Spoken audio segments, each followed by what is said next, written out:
So if a guy like Tucker is listening to this and he's thinking, the story in which we've got a creator makes more sense to me than the story in which some Darwinian process produces all of this biological diversity, I would argue that ultimately you still don't escape Darwinism, right? Like imagine that this universe was created by somebody who had a plan. My claim would be they used Darwinian evolution to make all the creatures. In fact, I would argue if this universe is one that has a creator, that it is an evolution simulator. That's the most useful thing it does, is it figures out how creatures could be by using this process of selection, right? And they continue to get better. Right. Yeah. Somebody was interested. I don't think there was a creator, but if there was a creator, I believe not only did they use selection and adaptation in order to make the creatures, but that's probably the reason they did the whole experiment, right? That's the most interesting thing it produces. And B, let's say, let's just give the hypothesis its due.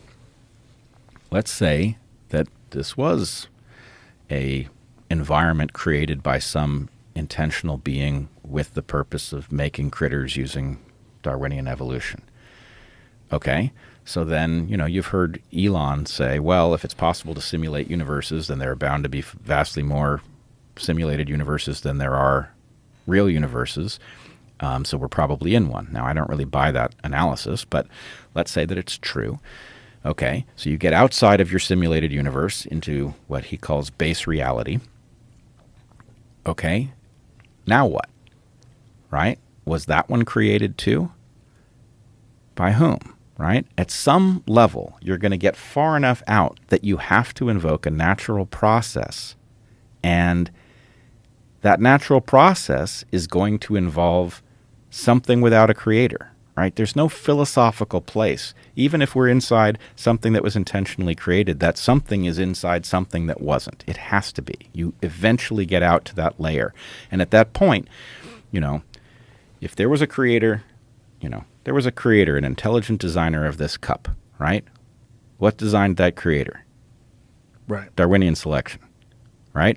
Let's suppose that's not true. Let's suppose that the creator of that cup is inside a simulator made by another creator. What made that creator? Darwinian evolution. Well, let's suppose that's not true. You go one layer out. Eventually, you're going to get to the place where you're going to have to surrender to the only thing anyone's ever come up with that could, in principle, create intelligent creatures. And it doesn't have a creator. It's a Darwinian process. All right. All right. There you go, Tucker.